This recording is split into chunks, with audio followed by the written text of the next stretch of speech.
কোথাও প্রার্থী না হওয়ায় ক্ষোভ, কোথাও প্রার্থী অপছন্দ হওয়ায় বিক্ষোভ। 24 ঘন্টাও কাটেনি প্রার্থী তালিকা প্রকাশ করেছে তৃণমূল কংগ্রেস। তার মধ্যে দিকে দিকে ধরা পড়ছে এই ছবি।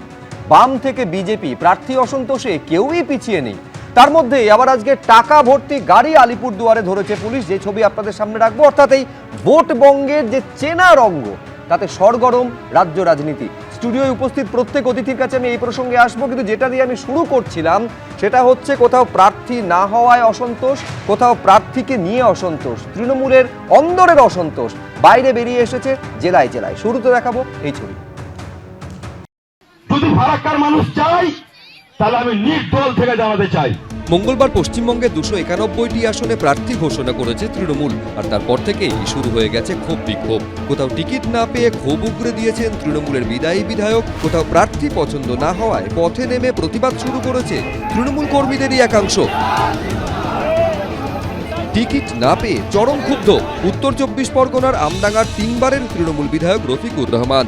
মঙ্গলবার আমডাঙ্গা কাকিনাড়া রোড অবরোধ করে বিক্ষোভ দেখান তৃণমূল বিধায়কের অনুগামীরা। বুধবারও নীলগঞ্জ রোড অবরোধ করে বিক্ষোভ চলে। ক্ষোভের আগুন বাড়ছে আমডাঙ্গায়। নীলগঞ্জ রোড অবরোধ করেছেন তৃণমূল কর্মীরা এবং তাদের বক্তব্য হচ্ছে যে রফিকুর রহমান 3বারের বিধায়ক, তাকে টিকিট দেওয়া হয়নি, আর সেই কারণে তারা ক্ষোভে পেটে পেরেছেন এবং নতুন প্রার্থীকে তারা মানছেন না এবং সেই কারণে তারা বিক্ষোভ দেখাচ্ছেন। গতকাল আমডাঙ্গায় দফায় দফায় বিক্ষোভ অবরোধ হয়েছে, আজকেও সেই বিক্ষোভ অব্যাহত। আমি দলের কর্মী, দলের সঙ্গে আছি। দলকে আবেদন করছে সিদ্ধান্ত পরিবর্তন করার জন্য, কারণ যা পরিস্থিতি, যিনি প্রার্থী হয়েছেন তাকে দিয়ে এই সিট উদ্ধার করা খুব কষ্ট। অন্যদিকে মিনাখার তৃণমূল প্রার্থী উষারানী মণ্ডলকে নিয়ে ক্ষুব্ধ দলেরই একাংশ। বাসন্তী হাইওয়ে অবরোধ করে বিক্ষোভ দেখান তৃণমূলের কর্মী সমর্থকেরা। অসন্তোষের ছবি দেখা গেছে দক্ষিণ 24 পরগনাতেও। ক্যানিং পূর্বের বিধায়ক শওকত মোল্লাকে এবার ভাঙড়ে প্রার্থী করেছে তৃণমূল। তাকে ফের ক্যানিং পূর্বের প্রার্থী করার দাবি তুলেছেন কর্মীদের একাংশ। আমি এই বিষয়ে দাদার সঙ্গে কথা বলবো, কথা বলে তারপরে যা যা ডিসিশন নেওয়ার আমি নেব। বিক্ষোভের আঁচ ছড়িয়েছে উত্তরবঙ্গেও। উত্তর দিনাজপুরের ইসলামপুরের 11 বারের বিধায়ক আব্দুল করিম চৌধুরীকে এবার প্রার্থী করেনি তৃণমূল। মুসলিম মাইনরিটির একটা অংশ রয়েছে, যে অংশটা আব্দুল করিম চৌধুরী ছাড়া সারা পশ্চিমবঙ্গে এর প্রভাব পড়বে। অন্যদিকে টিকিট না পেয়ে রাজনৈতিক অবসর নেওয়ার ইঙ্গিত দিয়েছেন তৃণমূলের রাজ্য সহ সভাপতি রবীন্দ্রনাথ ঘোষ। আশা তো করেইছিলাম যে নিশ্চয়ই একটা শেষ টিকিট পাবো এবং রাজনৈতিক জীবনের সম্মানের সাথে অবসরটা নেব, কিন্তু সেটা আর আমার কপালে জুটল না। জলপাইগুড়িতে আবার জেলা চেয়ারম্যানের পদ ছেড়েছেন 4 বারের তৃণমূল বিধায়ক খগেশ্বর রায়। আজকে আমি টাকার কাছে হেরে গেলাম। নিশ্চয় কোনো লিডার টাকা এমন দিয়েছে। মন্তেশ্বরে প্রার্থী হিসেবে সিদ্দিকুল্লাহ চৌধুরীর নাম ঘোষণার পরই তৃণমূলের 2 গোষ্ঠীর মধ্যে সংঘর্ষ বেঁধে যায়। টিএমসির গোষ্ঠীর নতুন কিছু নাই, ওটাই ওদের পার্টি, ওটা একটা বাজার, ওটা পার্টি নাকি।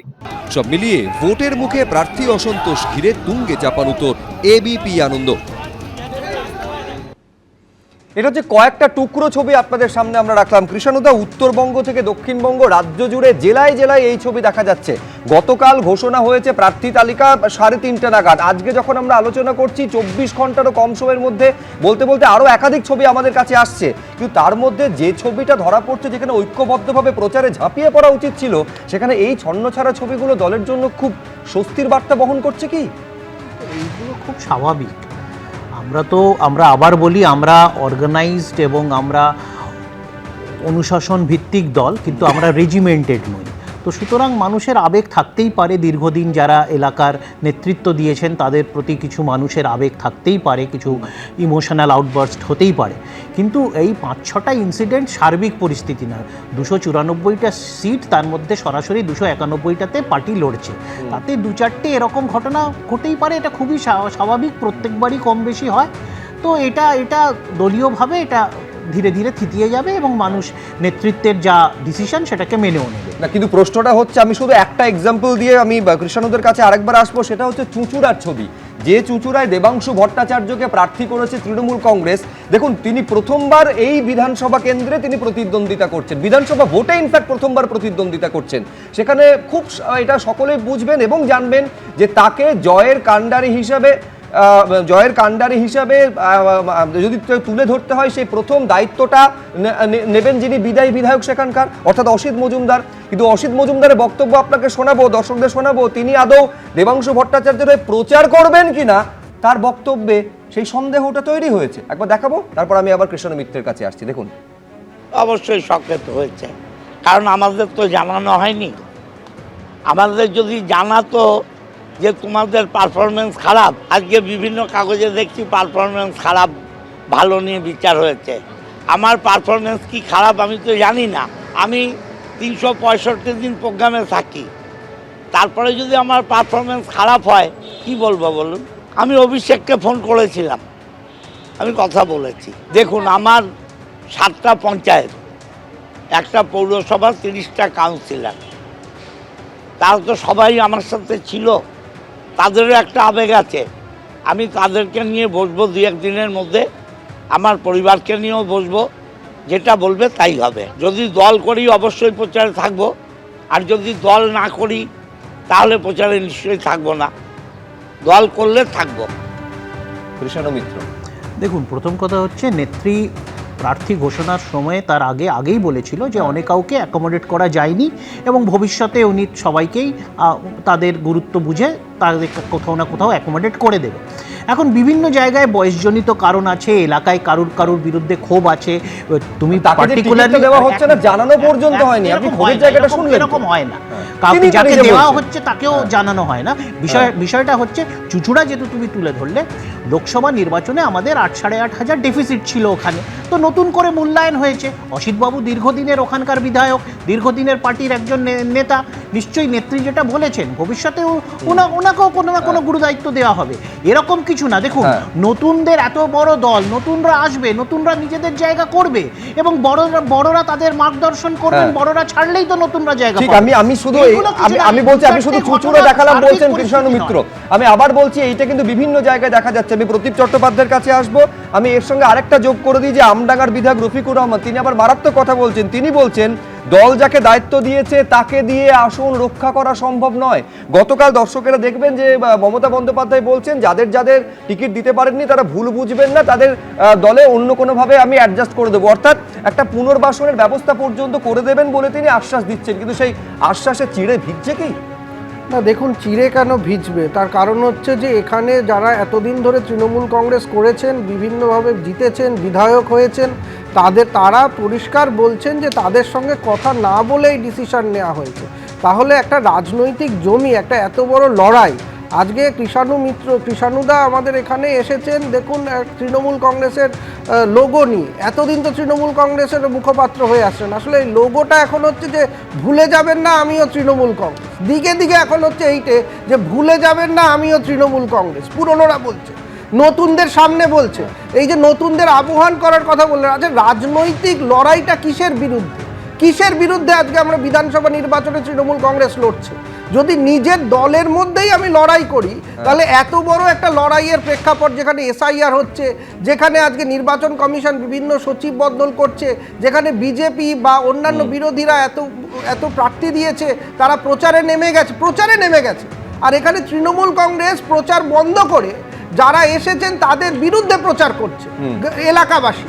তাহলে এই জায়গায় এই ক্ষোভগুলো নিরসন করা, তাহলে 226 বলেছিলেন মমতা বন্দ্যোপাধ্যায় 2026-এ 226, তাহলে কি 26টা বাদ রেখে এই দুটো 6টা-8টা ঘটনা 26টা মানে 200-র গণ্ডি ওনারা ধরে রেখেছেন যে এই ধরনের ক্ষোভ হবে? এবং হ্যাঁ, নিঃসন্দেহে কৃষ্ণ মিত্র তার উত্তর দেবেন, কিন্তু আমি বলছি এইটা যে শুধুমাত্র তৃণমূলের একমাত্র ছবি এমনটা নয়। এইটা যারা প্রধান বিরোধী দল, যারা ক্ষমতায় আসবে এবং যারা পরিবর্তন করবে বলে সংকল্প নিয়ে ময়দানে নেমে পড়েছে, তাদের অন্তরেও এই ছবি ধরা যাচ্ছে। আমি উদাহরণস্বরূপ শুধু আলিপুরদুয়ার যদি বলি, সেখানে দেখা যাচ্ছে যে পরিতোষ দাস যাকে প্রার্থী করা হয়েছে, তার বিরোধিতায় একেবারে ভাঙচুর পর্যন্ত পার্টি অফিসে চালালেন দলীয় কর্মী সমর্থকের। এবং এইটা শুধুমাত্র একটা বিধানসভার ছবি নয়, একাধিক বিধানসভায় এইটা দেখা যাচ্ছে। আমি বলছি অস্বস্তি শুধুমাত্র তৃণমূল কংগ্রেসের শুধু নয়, শর্মিষ্ঠাদি আপনার দলের মধ্যেও এই প্রার্থী অসন্তোষের ছবি বিভিন্ন জায়গায় দেখা যাচ্ছে। না দেখুন, গণতান্ত্রিক পার্টি বলেন আপনারা, না দেখুন, গণতান্ত্রিক দল, মানুষের ক্ষোভ বিক্ষোভ আশা আকাঙ্ক্ষা থাকতেই পারে। মানুষ তার বহিঃপ্রকাশ দলের মধ্যেই, আশা করি আমার এগুলো মিটে যাবে। এগুলো এমন কিছু বড় ব্যাপার নয়। আমাদের ক্ষেত্রে আমরা এটা বলতে পারি, কিন্তু তৃণমূলের ক্ষেত্রে আমি এটা বলতে পারি যে সকালবেলা যারা জয়েন করলো তারা বিকেলবেলা প্রার্থী হয়ে গেল, 13 জন প্রার্থী। এবং যারা দেখুন ওদের দল তৃণমূল কিভাবে তাদের প্রার্থী নির্বাচন করবেন কি তাদের দলের আমার এখানে মানে কথা বলার কোনো আমার দরকারই এটা কি এক জাতীয় পৃথক ফল, মানে বিজেপির হলে সেটা স্বাভাবিক, তৃণমূলের ক্ষেত্রে হলে অস্বাভাবিক? নির্মল মাঝি আমরা দেখেছি অভয়াকাণ্ডের সময় তিনি যেভাবে সরকারকে যেভাবে গার্ড করেছিলেন তার নেতৃত্বে এই সমস্তটা হয়েছিল। সেই শ্মশানঘাটে নিয়ে যাওয়া থেকে শুরু করে শহীদে তার তৎপরতায় সব হয়েছিল। সেই লোকটা আজকে এত তৃণমূলের কাছাকাছি থেকে তাদের জন্য নির্মল ঘোষের কথা বলতে চাইছেন, পানিহাটি তিনি এত প্রার্থী করা হয়নি, এক হচ্ছে তাকে সেই জন্য প্রার্থী করা হয়নি, তার সম্ভবত তার পরিবারের সদস্যর নাম এসেছিল এই একেবারে অযোগ্যের তালিকায়, তাকে করা হয়নি, ছেলেকে প্রার্থী করা হয়েছে। হ্যাঁ, ওদিকে শওকত মোল্লা আছে, তাদের যে দলে শুনুন তৃণমূলের যে গোষ্ঠীদ্বন্দ্ব এটা কিন্তু আমরা সবাই জানি। এটা তো বিজেপির গোষ্ঠীদ্বন্দ্ব নয়, বিজেপির আপনাদের তরফে প্রার্থী তালিকা ঠিক করে দেওয়া হলো দিল্লি থেকে, খোদ প্রধানমন্ত্রীর সঙ্গে বৈঠকে বসার পর সেই প্রার্থীকে মেনে নিতে পারছেন না, এটাও তো সমানভাবে দলের অন্দরের দ্বন্দ্ব। শুনুন, মেনে তো আমাদের তৃণমূলের সঙ্গে আমাদের গুলিয়ে ফেলে আপনারা কিন্তু ভুল করবেন। তৃণমূল একটা 15 বছর এত ধরে 3টে টার্মে থাকা একটা সরকার, তারা নিজেদের বলে যে তাদের একটাই পোস্ট আমরা জানি, বাকি সব ল্যাম্প পোস্ট। কিন্তু আমাদের পার্টিতে গণতন্ত্রকে এবং সবার মতামতকে যথেষ্ট গুরুত্ব দেওয়া হয়, যেটা তৃণমূলে আপনি দেখতে পারবেন না, মিত্র। দেখুন, আমি তো আলিপুরদুয়ারের ভিডিওটাও আমরা দেখেছিলাম দুদিন আগেকার। তো এই চিত্রগুলোতে ঠিক আছে পার্টিগত বিরোধিতা বা প্রতিস্পর্ধা থাকবে, কিন্তু রামচন্দ্রের ছবিটাকে ভেঙে ফেলা হচ্ছে, সেটাকে অপমান করা হচ্ছে, এরা আবার জয় শ্রীরামের ধ্বনি দেয়। এটা তো কাঙ্ক্ষিত নয়। রাম তো আমাদের সকলের। বিজেপি পার্টি অফিসে রামচন্দ্রের ছবি কেন থাকবে সেটা নিয়ে বিবাদ হতে পারে, কিন্তু তাও তারা রেখেছেন, খুব ভালো করে, কিন্তু সেটা যথাযথ সম্মান পাচ্ছেন না। অটল বিহারী হোক ও নরেন্দ্র মোদী হোক, তাদের ছবি আপনারা ভাঙচুর করুন, আপত্তি নেই, কিন্তু রামচন্দ্রের ছবি নিয়ে জয় শ্রীরাম ধ্বনি দিয়ে তার অপমান করা, এটা কখনো কাঙ্ক্ষিত নয়। কাসেম সিদ্দিকী এবং তহা সিদ্দিকী তাদের লড়াই, তারা যেভাবে তৃণমূলের সুপ্রিমো থেকে শুরু করে সবার নামে যেভাবে আপনারা বলছে, আপনারা এই কথাগুলো আপনাদের মুখে কিন্তু আমার মনে হয় শোভা পায় না। যিনি এই নন্দীগ্রামে দাঁড়ালেন, তিনি যখন জয়েন করলেন, যখন তৃণমূলের প্রার্থী হলেন, তার ঘরে কিন্তু তখনও বিজেপির প্রতীক সমস্তগুলো লাগানো রয়েছে। তিনি নয়, তার স্ত্রীও জয়েন করেছে, মানে সেই পূর্ব মেদিনীপুর যেটা গড়, সেখানে বিজেপির অন্দরে ভাঙন তৈরি করে দিয়েছে তৃণমূল কংগ্রেস। কিন্তু আমি বলছি এইটা যে শুধুমাত্র এই যে প্রার্থী অসন্তোষ, সেটা শুধুমাত্র তৃণমূল বা বিজেপির মধ্যে সীমাবদ্ধ নেই। শুরুতে বলেছিলাম যে কেউ পিছিয়ে নেই এখনো পর্যন্ত, যাদের প্রার্থী তালিকা প্রকাশিত হয়েছে। সিপিএম এর অন্দরেও সেই ছবি দেখা যাচ্ছে। কালীগঞ্জে যাকে প্রার্থী করেছে সিপিএম, সেই সাবিনা ইয়াসমিনকে দল মেনে নিতে পারছে না, সেই কারণে বিক্ষোভ এমন জায়গায় গেল যে ভাঙচুর পর্যন্ত চালানো হলো। আমি বলছি চয়নদা, এটা আমার মনে আছে যেদিন এই ঘটনা ঘটলো, একেবারে তৃণমূলের বিজয় উল্লাস থেকে ছোড়া বোমাতে ওই 9 বছরের ছোট্ট ফুটফুটে মেয়েটা চলে গেল আমাদের ছেড়ে। এই ঘটনার তীব্র নিন্দা দলমত নির্বিশেষে সকলে করেছিল। সেই মানবিক দৃষ্টিকোণ থেকে বিমান বসু যখন বলছেন শহীদ কন্যার মা বলে সম্বোধন করছেন, দলের অন্দরে এই চেহারা আপনাদের, যে তার বিরোধিতা এইভাবে বিক্ষোভ দেখাচ্ছেন? দাঁড়িয়ে আমি খুব স্পষ্টভাবে বলছি, পার্টির অবস্থান যেটা, কালীগঞ্জে এই অবস্থানের যারা বিরুদ্ধে যদি কোনো রকম বিক্ষোভ হয়ে থাকে, তারা ছবিতে দেখা যাচ্ছে। আমি বলছি তো, যারা করেছেন তারা পার্টির ভালো চান না, এটা পরিষ্কার বোঝা গেছে। তারা পার্টির কেউ হিতাকাঙ্ক্ষী কিনা আমাদের যথেষ্ট সন্দেহ আছে। বিরুদ্ধে ব্যবস্থা নিয়েছে, দেখুন, প্রমাণ চাই, প্রমাণের বিরুদ্ধে ব্যবস্থা। আর তারা পার্টির কেউ নয়, এবং এটাও আমাদের আমি একেবারে এই ভিডিওটাকে আপনি প্রমাণ বলে মনে করছেন না? না, আপনি তো বলছেন যে যদি হয়ে থাকে এই ঘটনা, আমার প্রমাণ চাই। আমি বলছি ছবিকে আপনি আমি তো বলতে পারছি না শুভ্র, আমি তো বলতে পারছি না, বলতে দিন। পরিষ্কার কথা, আমরা এই সন্দেহটা প্রকাশ করছি, তামান্নার খুনিদের কেউ নয় তো, যারা লাল পতাকা নিয়ে এসে ওইভাবে ভাঙচুর চালিয়েছে নির্দিষ্ট পরিকল্পনা করে। এই প্রশ্নটা আমরা তুলে দিয়ে যাচ্ছি পার্টির পক্ষ থেকে। পার্টি অপেক্ষা করুন, পার্টি কি ব্যবস্থা নেয় দেখতেই পাবে। তৃণমূলের হাত, এক সেকেন্ড শর্মিষ্ঠা জি, আপনি বলছেন তৃণমূলের হাত থাকতে পারে? আমি বাকি কিছু বলছি না। তামান্নার খুনিরা এই লাল পতাকা নিয়ে যদি আক্রমণ করে থাকে, সেই সন্দেহ আমাদের ওই জেলার পার্টির নেতৃত্বে প্রকাশ করেছেন, আমরা সেটাই বলছি, এই সন্দেহটা প্রকাশ করেছি। আমরা ছবি দেখতে পাচ্ছি, তারা চিহ্নিত করে বলুন যে কারা তাদের ব্যবস্থা নেওয়া হবে। ব্যবস্থা কি আছে? ছবি তো আছে, বলুন না কে আপনাদের কর্মী নয়, কে এলাকার মানুষ নয়। আমি আবার বলছি, দেখুন, আমি আবার বলছি, আমি তো কাউকে দোষারোপ করিনি। কারণ হচ্ছে কি, সিপিএম সাকুল্যে এখনো 200 কেন্দ্রে প্রার্থী দিতে পারেনি, বিজেপি এখনো 50%-এর বেশি কেন্দ্রে প্রার্থী দিতে পারেনি। তাদের সাংগঠনিক দুর্বলতা, সাংগঠনিক করুণ অবস্থা প্রকাশিত হয়েছে। আমরা সব প্রার্থী দিয়ে দিয়েছি, আমাদের যা ক্ষমতা, যাদেরকে পরিবর্তন করব নেতৃত্ব মনে করেছেন, আমরা সব দিয়ে দিয়েছি। কিন্তু যারা দিতে পারেনি তারা সংগঠন দিয়ে কথা বলার মুখ কোথায়? এখন অবধি প্রার্থী খুঁজে পাচ্ছেন না, লোক খুঁজে বেড়াচ্ছেন। প্রার্থী বাছাই দেখেই বোঝা গেছে আপনারা কিভাবে প্রার্থী দিয়েছেন। অন্য দল থেকে সবাই ধার দেখতে করে, পাচ্ছে, অন্য সবাই দল দেখছে, থেকে এখনো প্রার্থী ধার দিতে করে পারেনি নিয়ে 150টা আপনাদের কেন্দ্রে। প্রার্থী দিতে হয় এত বছর ক্ষমতায় থাকা একটা দলকে।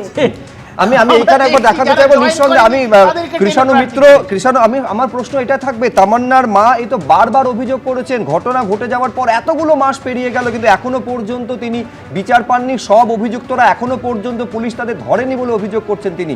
আমি এইখানে একবার দেখাতে চাইবো যে তার মাঝে এই যে ঘটনা ঘটলো তা নিয়ে সাবিনা ইয়াসমিন, যিনি কালীগঞ্জের সিপিএম প্রার্থী, কি বলছেন?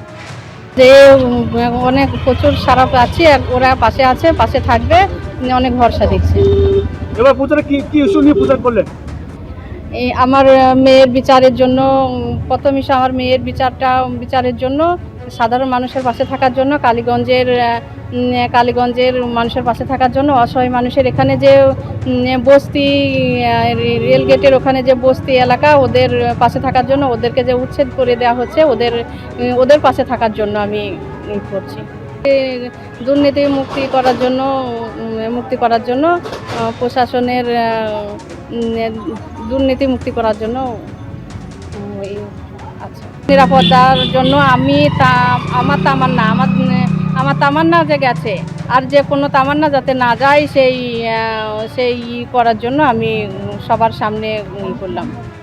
এখনো পর্যন্ত কিন্তু খেয়াল রাখবেন যে বিজেপি থেকে শুরু করে সিপিএম 294টার প্রত্যেকটা আসনে তারা প্রার্থী পর্যন্ত ঘোষণা করেনি, কিন্তু তার আগে বিভিন্ন জায়গায় এই রকম ছবি দিকে দিকে ধরা পড়ছে। এই নির্বাচনী আবহে একদিকে যখন প্রার্থী অসন্তোষের ছবি দেখালাম, তার মধ্যে আজকে দিল্লিতে সর্বোচ্চ আদালতে আইপ্যাকের মামলা ছিল, যে মামলার শুনানিতে রাজ্যের তরফে কি সওয়াল করা হলো এবং কেন প্রশ্ন করা হলো যে ইডির এই মামলা করার আদৌ এখতিয়ার আছে কিনা। কি হলো সর্বোচ্চ আদালতে?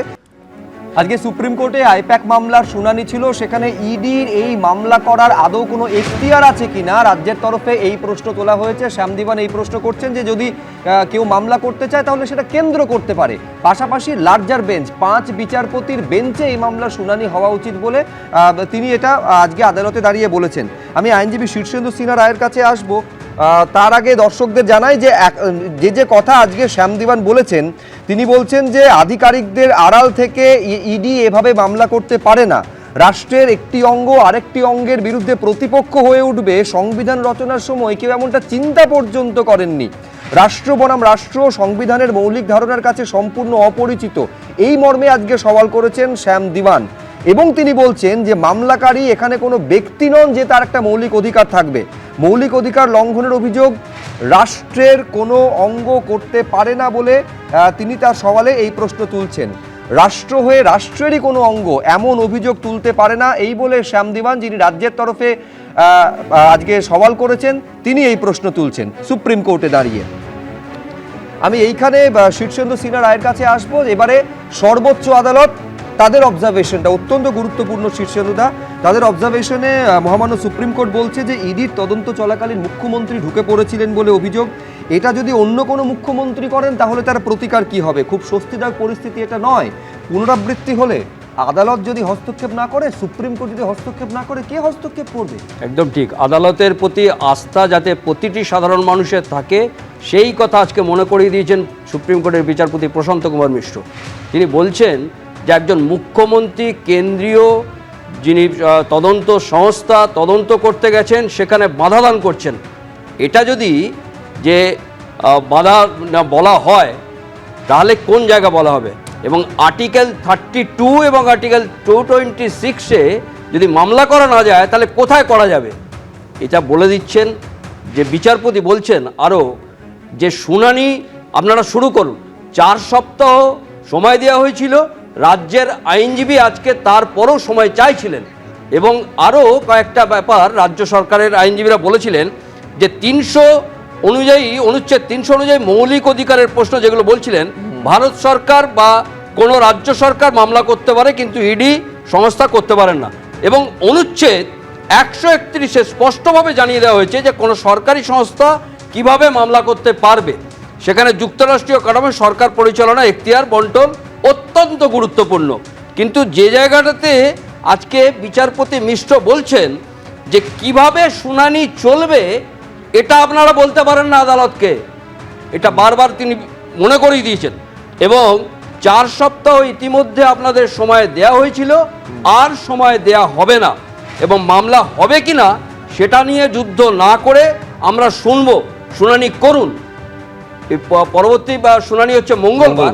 কিন্তু রাজ্য সরকার আরেকটা কথা বলেছিলেন যে সংবিধানের অনুচ্ছেদে 145 অনুযায়ী সুপ্রিম কোর্টে 5 বিচারপতির বেঞ্চ গঠন করে এই ধরনের সংস্থার ক্ষমতা এখতিয়ার সব নতুন করে ঠিক করে দিতে হবে। কিন্তু আদালত সুপ্রিম কোর্ট বলে দিয়েছিলেন যে 8ই জানুয়ারির যে শুনানিতে যে ঘটনার সমস্ত সিসিটিভি ফুটেজ এবং ইলেকট্রনিক্স প্রমাণ সংরক্ষণ করে দিতে হবে। আজকে বারবার বিচারপতিরা মনে করিয়ে দিয়েছেন যে অন্য জায়গায় কোনো মুখ্যমন্ত্রী এরকম যদি করেন তা সেখানে কি আদালত হস্তক্ষেপ করবে না? মানে কোর্ট কতটা কনসার্নড এইটা কোর্টের এই অবজারভেশন সেটা স্পষ্ট হয়ে গেছে অবশ্যই এরকম একটা পরিস্থিতিতে। আমি কৃষাণু মিত্রের কাছে আসবো। আমি আবারও শ্যাম দিওয়ান রাজ্যের তরফ থেকে যিনি আইনজীবী ছিলেন তার যেটা বলছেন তার একটা মন্তব্যকে উদ্ধৃত করে আমি আসবো। তিনি বলছেন রাষ্ট্রের একটি অঙ্গ আরেকটি অঙ্গের বিরুদ্ধে প্রতিপক্ষ হবে এটা সংবিধান রচনার সময় কেউ চিন্তাও করেননি। এটাই তো কৃষাণুদা বিরোধীরা বলে আসছেন যে রাষ্ট্রের একটা অঙ্গ একটা দুর্নীতির অভিযোগে যখন তারা তদন্ত করতে যাচ্ছেন সেখানে রাষ্ট্রের আরেকটা অঙ্গ যেটা সাংবিধানিক পদ, সেই সাংবিধানিক পদে আসীন ব্যক্তি সেখানে গিয়ে তদন্তে বাধাদান করবেন এবং তারপর তিনি সেটা যাবতীয় যা যা সিজ করা হয়েছিল বা যেটা নথি উদ্ধার করেছিল সেখানে এনফোর্সমেন্ট ডিরেক্টরেট সেগুলো তুলে নিয়ে চলে আসবেন। এটা তো সত্যিই সংবিধান প্রণেতারা কখনো সংবিধান রচয়িতারা কল্পনাও করেননি। যেইটা ওই যখন লর্ডন স্ট্রিটে প্রতীক জেনের বাড়িতে গেছিল তারা এই কাজটা সেদিন হয়েছিল, যেটা আজকে রাজ্যের আইনজীবী বলছেন সেই ঘটনা জানুয়ারি মাসে হয়েছিল। এটাই তো বিরোধীরা প্রথম থেকে অভিযোগ করে আসছে। দেখো, বিরোধীরা কি অভিযোগ করছে তার থেকে বড় হচ্ছে যে এই দেশে যে সরকার চলছে যে দলের, তারা এই সব এজেন্সিকে যে অপব্যবহার করছে সেটা আজকে আর অভিযোগের পর্যায়ে নেই, সেটা এস্টাবলিশড। আজকে বিভিন্ন মামলাতে, আজকে অরবিন্দ কেজরিওয়াল হোক, বিভিন্ন মামলাতে আজকে এটা মানে সর্বজন বিদিত স্বীকৃত যে ইডি, সিবিআই, কেন্দ্রীয় সংস্থাগুলির অপব্যবহার এই সরকার, এই মোদী সরকার বিগত বেশ কিছু বছর ধরে করছেন। আমার প্রশ্নের মূল বিষয়টা হচ্ছে যে রাষ্ট্রের দুটো অঙ্গ একে অপরের প্রতিপক্ষ, এইটা যেটা আজকে রাজ্যের আইনজীবী বলছেন সেটাও বিরোধীদেরই বক্তব্য, শুধু দৃষ্টিকোণটা আলাদা। না, দৃষ্টিকোণ কেন আলাদা? ইডি যখন বলছে যে সিজ করা জিনিস নাকি তার থেকে কেড়ে নেওয়া হয়েছে, তখন পঞ্চনামাতে তারা বলছে যে কোনো জিনিস সিজ হয়নি। তাহলে তারা নিজেরাই নিজেদের বক্তব্যকে কন্ট্রাডিক্ট করছে।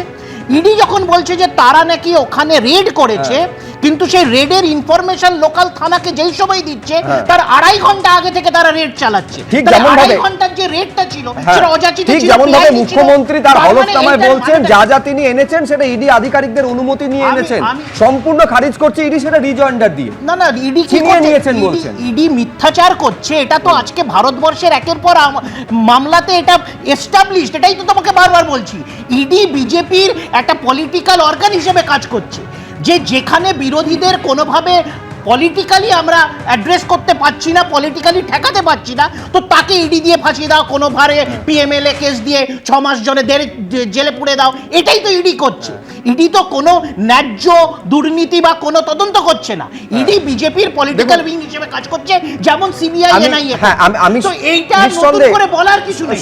তুমি বলো ইডি পঞ্চনামাতে যখন লিখছে তারা কোনো সিজ করেনি, তাহলে তার থেকে সিজ করা জিনিস আমি বলছি নিঃসন্দেহে শর্মিষ্ঠা উত্তর দেবেন। আমি আবার মূল প্রশ্নে আসবো, আমি কিছুক্ষণ পরে এই প্রশ্ন নিয়ে আমি আবার শীর্ষেন্দু সিনহা রায়ের কাছে আসবো, যে একেবারে রাষ্ট্র একটা অঙ্গ আরেকটা অঙ্গের প্রতিপক্ষ হয়ে উঠছে, এটা দুপক্ষেরই অভিযোগ। ঠিক যেমন ভাবে রাজ্যের অভিযোগ, একইভাবে বিরোধীদেরও অভিযোগ যে দুপক্ষই কার্যত লগর হেডস হয়ে যাচ্ছে, যেটা সংবিধান প্রণেতারা কখনো ভাবতেই পারেননি। কিন্তু অভিযোগটা শর্মিষ্ঠা দি, দেখুন, সংবিধান রচনার সময় যারা রচনা করেছিলেন তারা কি এটা ভেবেছিলেন যে রাষ্ট্রের 1 নম্বর যিনি ব্যক্তি রাষ্ট্রপতি, তিনি কোনো অঙ্গরাজ্যে আসলে তাকে কিভাবে অপমান করা যায় এবং তাকে যেটা করা যায় কি না তার প্রোটোকলটাকে কিভাবে তাকে নষ্ট করে তার সবার জায়গা চেঞ্জ করা, এগুলো কি ভেবেছিলেন? ভাবেননি। যখন তারা রচনা করেছিলেন সংবিধান, তারা এটাও ভাবেনি যে একটা অঙ্গরাজ্যে এইভাবে চুরি প্রাতিষ্ঠানিক রূপ পাবে, এইভাবে সমস্ত রকম দুর্নীতি, এত দুর্নীতি, তারা মানে সেটাও ভাবেননি। তারা এটাও ভাবেননি যে কোনো অঙ্গরাজ্য মানে পুরোটাই ভারতবর্ষ, এখন পুরোটাই এরা মনে করছে নবান্ন, পুরো ভারতবর্ষই নবান্ন, সুপ্রিম কোর্টও নবান্ন, সবই নবান্ন, ইডি সিবিআই যেখানে যাবেন তদন্ত সেটাও নবান্ন, মানে সব জায়গায় আমরা দেখেছি। সে রাজীব কুমারের ব্যাপারেও দেখেছি যে সমস্ত মানে যে কোনো তদন্তমূলক কাজকে বাধা দেওয়া, সুষ্ঠুভাবে কোনো কাজ না করা এই পশ্চিমবাংলায় একটা নিয়ম হয়ে দাঁড়িয়েছে। সমস্ত কিছু সবাই গো ব্যাক। আপনারা দেখুন, রাষ্ট্রপতি দ্রৌপদী মুর্মু গো ব্যাক, প্রধানমন্ত্রী গো ব্যাক, নির্বাচন কমিশন গো ব্যাক, সব গো ব্যাক। মানে পেছনে যেতে যেতে তোমরা একদম আদিম যুগে চলে যাও। গিয়েছে রাস্তায় যেরকম হয়েছেও তাই, সবাই রাস্তায়, দেখুন সব রাস্তা, আমরা এখন রাস্তাতেই ঘুরছে শিক্ষিত মানুষ। রাজনৈতিক বক্তব্যের আমি কাউন্টার করতে পারি, অরাজনৈতিক বক্তব্যের কি করে কাউন্টার করব? আমি আবার বলছি যে রাষ্ট্রের বিভিন্ন উইংকে কিভাবে অপব্যবহার করা হচ্ছে। আমি আপনাকে আটকাইনি, আমি আপনাকে এটাই তো অরাজনৈতিক। আমার সময় বলাটাই তো অরাজনৈতিক, এটাই তো অরাজনৈতিক। আমার সময় বলাটাই তো অরাজনৈতিক, এটা তো অভব্যতার মধ্যে পড়ে না। আমি আবার বলছি যে এজেন্সিগুলোর অপব্যবহার মোদী সরকার করছে, এটা তো আজকে অভিযোগ পর্যায়ে নেই, এটা তো আজকে এস্টাবলিশ, এটা তো প্রমাণিত, আজকে বিভিন্ন কেসে প্রমাণিত, শুধু বাংলার ক্ষেত্রে নয়, বিভিন্ন অবিজেপি শাসিত রাজ্যতে বৈধ রাজ্য সরকার, বৈধ রাজ্য প্রশাসকদের অনৈতিকভাবে বেআইনিভাবে ডিস্টার্ব করা, তাদের গণতান্ত্রিক সরকারকে কোনো পেছনের দরজা দিয়ে অগণতান্ত্রিক প্রক্রিয়াতে ফেলে দেওয়া, এটাই তো মোদী সরকার করছে। আমি আবার বলছি যে নিঃসন্দেহে এইটা অভিযোগ থাকতেই পারে যে কেন্দ্রের কোনো এজেন্সি রাজনৈতিক স্বার্থ বা রাজনৈতিক অভিসন্ধি নিয়ে কাজ করছে, এটা অভিযোগ থাকতেই পারে। কিন্তু এই প্রশ্নটা স্বাভাবিকভাবেই উঠবে যে মুখ্যমন্ত্রী যাচ্ছেন কয়েক মিনিটের মধ্যে সবুজ ফাইল ফোল্ডার থেকে শুরু করে তিনি একটা হার্ড ড্রাইভ এবং মোবাইল ফোন নিয়ে বেরিয়ে আসছেন, কার্যত কোনো বাধার মুখে তাকে পড়তে হচ্ছে না, এবং বাধার মুখে পড়লে একটা অপ্রীতিকর পরিস্থিতি, রক্তারক্তি পরিস্থিতি তৈরি হতে পারত বলে রিজয়েন্ডারে আশঙ্কা প্রকাশ করছেন এনফোর্সমেন্ট ডিরেক্টরেট। এটাও তো খুব একটা প্রত্যাশিত, একটা বাঞ্ছিত পরিবেশ বা ইডির তরফ থেকে যুক্তি হিসাবে ধোপে টেকে কি, এই প্রশ্নটা কিন্তু অনেকে তুলছেন। আমি চয়ন ভট্টাচার্যের কাছে আসবো, কিন্তু যেদিন তিনি এই কাজটি করলেন, অর্থাৎ লর্ডন স্ট্রিট থেকে প্রতীক জানের বাড়ি থেকে ফাইলটা নিয়ে বেরিয়ে এলেন, কি বলেছিলেন মমতা বন্দ্যোপাধ্যায় সম্পূর্ণ বিজেপির দিকে আঙুল তুলে? ন্যাস্টি হোম মিনিস্টার বলেছিলেন, কি বলেছিলেন মনে করাবো। So my hard disk, phone, hard disk, all they are collecting, and they have already attacked my IT office also. In fact, sector 5, I am going there also. Did he raided my IT sector office to collect all of our party hard disk, the candidate list, the party strategy, the party plan. Is it the duty of the ED and Amit Shah? And he's taking away all my party documents. যখন অফিসে কেউ ছিলই না প্রায়, এবং তারা এসে আমাদের পার্টির সব ডেটা, সমস্ত ল্যাপটপ, সমস্ত আইফোন বা ফোনে যে সমস্ত স্ট্র্যাটেজি আছে ইলেকশনের, ইনক্লুডিং SIR, আমাদের কাজ চলছে।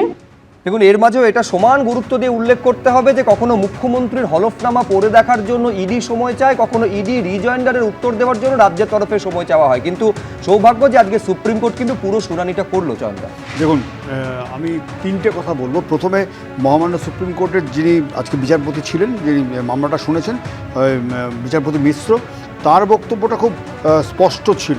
তিনি বলছেন যে আমরা বলছি কেন্দ্রীয় কোনো এজেন্সি তো যখন তদন্ত করছে সেখানে একজন মুখ্যমন্ত্রী বলপূর্বক ঢুকে পড়ছেন, সেটা মোটেই সুখকর চিত্র নয়। এটা কিন্তু এই অবজারভেশনে বলেছেন, যেটা এখানে খুব বেশি আলোচিত হলো না।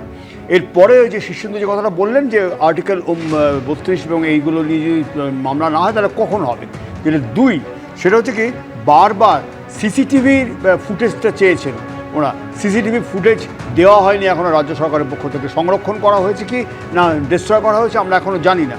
3, যেটা বারবার প্রথম থেকে কনফিউজ করার চেষ্টা করেছেন স্বয়ং মুখ্যমন্ত্রী এবং তার দলের লোকজন, সেটা হচ্ছে যে ওটাকে পার্টি অফিস বলা হয়েছে, এটা পেশাদারি সংস্থা। কোথাও ওটা লেখা নেই যে অল ইন্ডিয়া তৃণমূল কংগ্রেসের পার্টি অফিস। ওটা মুখ্যমন্ত্রী ফাইলটা খুলেও দেখাননি যে তার পার্টির ডেটা বেরিয়ে যাচ্ছে, তার লেটার হেড বা কিচ্ছু ওর মধ্যে আছে কিনা আমরা জানি না, কিন্তু বারবার পার্টি অফিসের ডেটা নিয়ে যাওয়া হচ্ছে, বারবার বলছেন। এটা মুখ্যমন্ত্রীর কথাকে বেনিফিট অফ ডাউট দিতে হয় যদি এই কথাটা মেনে নিতে হয়। এবং 3, ওখানে উনি পার্টির নেত্রী হিসেবে গেছিলেন না মুখ্যমন্ত্রী হিসেবে গেছিলেন, সেটা যথেষ্ট কনফিউজিং এই কারণে যে পার্টির নেত্রী হিসেবে তিনি তার পার্টির নথি সংরক্ষণ করতেই পারেন, কিন্তু মুখ্যমন্ত্রী হিসেবে গেছেন বলেই তার যাবতীয় পুলিশ সিকিউরিটি তো বটে, পুলিশের সর্বোচ্চ কর্তার মধ্যে তাকে অ্যাকম্পানি করছিলেন সে সময়। আমরা খুব স্পষ্টভাবে বলছি, এভাবে সরকারি ক্ষমতার অপব্যবহারটা নজিরবিহীন পশ্চিমবাংলার ক্ষেত্রে। মুখ্যমন্ত্রী মমতা ব্যানার্জি এর আগে তার দলের লোকজন ছাড়াতে গেছে, কিন্তু এইভাবে কয়লা কেলেঙ্কারির তদন্ত চলাকালীন এভাবে ফাইল ছিনতাই, এটা সত্যি একটা অন্যরকম জায়গায়। কথা হচ্ছে যে মানে গল্পের গরু গাছে চলারে এরকমই হয়। এখনো অবধি আদালত কোনো সিসিটিভির ফুটেজটা চাইনি, বলেছে সংরক্ষিত রাখতে, সেটা রাখা আছে, সেটা যেদিন চাইবে সেদিন দেবে, সেটা যেদিন চাইবে সেদিন যদি না দিতে পারে তাহলে প্রমাণিত হবে। এই অযাচিত করা হচ্ছে না, এটা সিসিটিভি চাওয়া হয় না, ওটা যখন ওটা নিয়ে শুনানি হবে তখন হবে। বিষয়টা কি একটু আগে ওঠা হলো যে যেই দিন প্রার্থী তালিকা আমাদের ঘোষণা হচ্ছে সেই দিন জয়েনিং হচ্ছে। আরে এদের অনেকারুর সাথে আমাদের কথাবার্তা কয়েক মাস কয়েক সপ্তাহ আগে থেকেই চলতে পারে, কিন্তু তাদের ইনফরমেশনটা নিতে হবে, তারপরে তাদেরকে কোনো ইডি কোনো সিবিআই কেসে তাদেরকে তুলে দিল্লি নিয়ে চলে যাব, তাদেরকে আমি অ্যারেস্ট দেখিয়ে দেবো, নিয়ে তৃণমূলের মানে যেটা গণতান্ত্রিক যে ইলেকটোরাল স্ট্র্যাটেজি সেটাকে বানচাল করে দেবো। এটাই তো ছিল। তার কারণ হচ্ছে যদি সকাল 6:45 থেকে ইডি রেড করেছে, তাহলে 8:30 9টার সময় কেন বললো যে আমরা রেড করতে এসেছি? তাহলে আগে এই 1.5-2 ঘন্টা কি করছিল তারা? তার মানে তারা বৈধ কোনো মানে তদন্ত করছিল, তারা অবৈধ কিছু একটা করছিল, বেআইনি কাজ করছিল, কি কাজটা করছিল? যখন বলছে আমরা সিজ করেছি, পঞ্চনামাতে বলছে কিছু সিজ করিনি। আসলে তৃণমূলের মানে সমস্যা হচ্ছে যে তৃণমূল দল আর সরকার সব গুলিয়ে ফেলেছে। এটা প্রধান সমস্যা এখন পশ্চিমবাংলার, এটা যে দল আর সরকার যখন গুলিয়ে যায় না তখন এইটাই হয়। তার কারণ তারা যখন, আমরা সত্যি কথা কেউ জানি না পশ্চিমবাংলার মানুষ যে আইপ্যাকের অফিসটা তৃণমূলের পার্টি, যেটা এটা পশ্চিমবাংলার মানুষের জানা ছিল, আমরা জানলাম। এবং একটা সংস্থা যখন তদন্ত করে তখন এইভাবে ঢুকে পড়া যায় আমরা কিন্তু জানতাম না, আমরা জানলাম। সমস্ত বেনিয়ম এটা পশ্চিমবাংলাতেই কিন্তু হয়। তারা যতই ট্রাভেলিং এজেন্সিদের আমার তো এইটা প্রথমে প্রশ্নটা রাখলাম, এই ইডি হচ্ছে কেন্দ্রীয় বাহিনী নিয়ে গেছিল সেখানে, সেটা লাউডন স্ট্রিট হোক বা সল্টলেক সেক্টর 5 হোক, তারা করছিলটা কি? আমি ধরে নিচ্ছি শর্মিষ্ঠাদি তর্কের খাতিরে আপনার যুক্তিকে স্যাক্রোস্যান্ট বলে ধরে নিচ্ছি যে সেখানে কোনো একটা অন্যায় কাজ করতে মুখ্যমন্ত্রী গেছিলেন, তাহলে সেখানে ইডি থেকে শুরু করে কেন্দ্রীয় বাহিনী তারা কি করছিল? না এইটা কি শুনুন, ওরা একটা ভালো চাল দিয়েছিল আমার মতে, কারণ ওখানে যদি কোনো মতে তারা বাধা দিত, কোনো মতে তারা মুখ্যমন্ত্রীকে বাধা দিত, ওখানে একটা কেওয়াস হতো।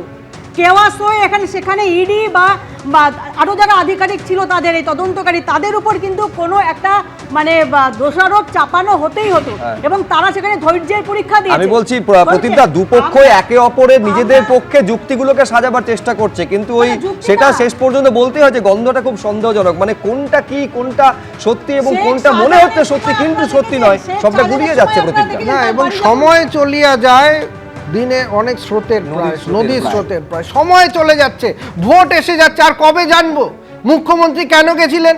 তার বিরুদ্ধে দলীয় নেত্রী হিসাবে গেছিলেন বলে তার বিরুদ্ধে দলীয় নেত্রী হিসাবে কোনো শাস্তি বিধান সুপ্রিম কোর্ট করবে?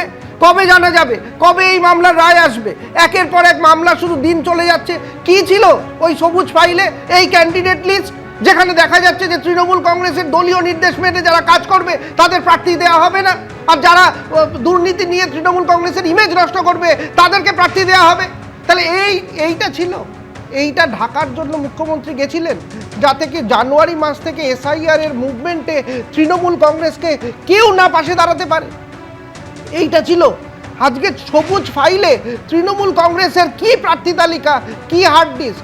আজকে মুখ্যমন্ত্রী মমতা বন্দ্যোপাধ্যায়ের খুব দুর্দিন যে আজকে মুখ্যমন্ত্রী হিসাবে দলের এত সাঙ্গপাঙ্গ নেতা নেত্রী অভিষেক বন্দ্যোপাধ্যায় থাকার পরেও তাকে ছুটে যেতে হয়। আজকে যদি তার মুখ্যমন্ত্রী, তিনি ক্যান্ডিডেট, তার ক্যান্ডিডেটের ওপরে যদি দলীয় প্রার্থী হিসাবে তাকে দাঁড়াতে না দেয়, তৃণমূল কংগ্রেসের কি অবস্থা হবে? কৃষাণুদা যেতে পারতেন না সকালবেলা? কি করছিলেন সেদিন? দলীয় নেত্রীকে যেতে হলো। আপনারা কি করতেন? দেখুন আমি সত্যি ঠিকই যে আমরা এটা এখনো হ্যাঁ একটা উত্তর দিতে হ্যাঁ আমি বলছি এই হাহুতাশ তো অরবিন্দ কেজরিওয়াল হারার পর করেছে, রাহুল গান্ধী হারার পর করেছে, মহারাষ্ট্রতে শিবসেনা হারার পর করেছে। আমরা হারার পর হাহুতাশ করি না, হাতে হাতে চোর ধরি। তাই জন্য এটা প্রতীক বলতে পারছে আমরা এই চোরগুলোকে হাতে নাতে ধরেছি, নির্বাচন কমিশন হোক বা অমিত শাহর পাঠানো এইসব ইডি অফিস। আমি বলছি যে ঠিক আমার শুধু একটা দারুণ কথা মনে পড়ছে, একেবারে তৃণমূল কংগ্রেস বুঝলেন তো, ওই যেভাবে হাঁস রাজহাঁস যেমন ওই দুধটুকু খায় জলটুকু আলাদা করে দেয়, দুধ জল আলাদা করে দেয়, ঠিক সেইভাবে চাল কাকড় যদি আলাদা করতে পারতো না এর থেকে ভালো কিছু হতো না। মানে ওই যে যোগ্য অযোগ্যের তালিকাটা যদি আলাদা করতে পারতো, যারা চুরি করে অযোগ্য হওয়া সত্ত্বেও চাকরিটা পেল তাদেরকে বের করে দিতে পারতো, মানে ওই রাজ্য সরকার হোক বা এসএসসি হোক তারা যদি লিস্টটা দিতে পারতো সুপ্রিম কোর্টে, আজকে 26,000 চাকরিটা চলে যেত না। তৃণমূল তো চোর ধরতে এক্সপার্ট, কিছুক্ষণ আগে বলছেন না যে আমরা ধরে ফেলি, সেই ধরে ফেলাটা সুপ্রিম কোর্টে দাঁড়িয়ে করতে পারলে আজকে এতগুলো মানুষকে, যারা এতগুলো যোগ্য চাকরি প্রার্থী, যারা হয়তো পরের পরীক্ষায় উত্তীর্ণ হতে পারলেন না, তাদের কপালটা ফুটতো না। কিন্তু আমি এইখানে দর্শকদের সামনে রাখতে চাইবো যে একেবারে যে আমরা আসল কারণটা কি সেইটা খোঁজার চেষ্টা করছি। ঠিক যেমনভাবে সবুজ ফাইলে কি ছিল, লাল ডায়েরিতে কি ছিল সারদা, সেটা আমরা জানতে পারিনি, এখনো পর্যন্ত জানতে পারিনি একটা গাড়ি, সেই গাড়িতে যে রাশি রাশি টাকা আজকে উদ্ধার হয়েছে, এই টাকাটা এলো কোত্থেকে। এইটা হচ্ছে আসামের নাম্বার প্লেট লাগানো একটা গাড়ি, যে গাড়িটাকে আলিপুরদুয়ারে আজকে পুলিশ ধরেছে। এইবার সেইটা যখন নাকা চেকিং চলছিল, আপনারা জানেন যে একেবারে মডেল কোড অফ কন্ডাক্ট চালু হয়েছে, স্বাভাবিকভাবেই পুলিশের নজরদারি আরো বাড়ানো হয়েছে, তার মধ্যেই এই অসমের নম্বর প্লেট লাগানো গাড়ি থেকে টাকা উদ্ধার হলো। এই টাকাটা কি জন্য? ভোটবঙ্গে টাকার হঠাৎ আমদানি নিয়ে প্রশ্ন তৈরি হয়েছে।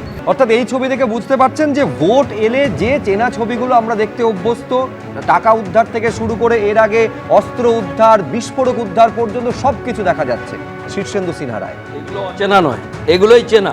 এই বদল হলে চলবে না, ওপর থেকে নিচ অব্দি বদল করে দিলাম, ডিজি থেকে এজি পর্যন্ত। আমরা সাধারণ মানুষ চাই সুষ্ঠু, নিরপেক্ষ, শান্তিহীন, শান্তিতে এবং হিংসা নেই এরকম ভোট দিতে। ভোটাররা প্রতিটা মুহূর্ত সকাল থেকে সন্ধ্যে পর্যন্ত আতঙ্কে ভুগবে না, এটাই চায় সাধারণ মানুষ। সাধারণ মানুষ এটাই দেখতে চায়। এখানে টাকা পাওয়া যাচ্ছে, এখানে বন্দুক পাওয়া যাচ্ছে, লাভটা কি? পাল্টে লাভটা কি হবে? না চলে বিশ্বাস নেই।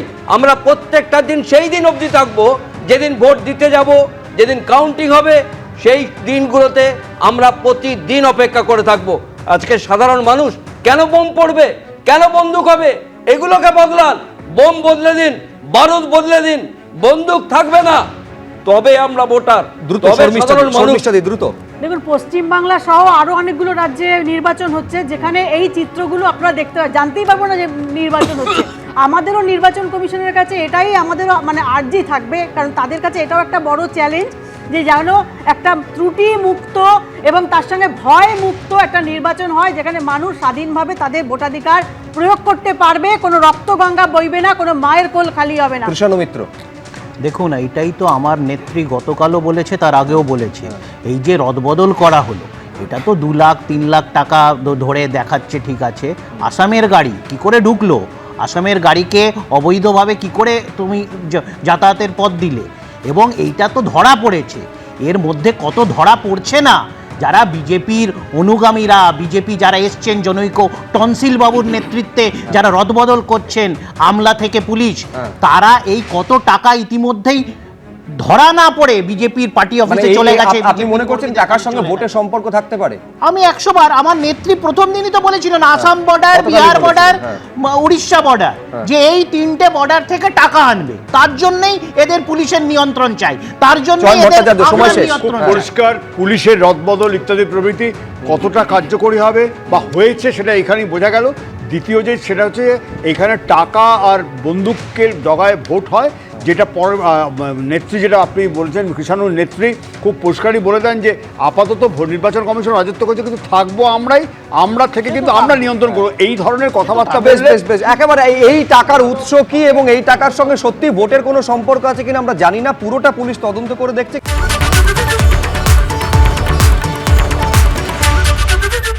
এবিপি আনন্দ, এগিয়ে থাকে, এগিয়ে রাখে।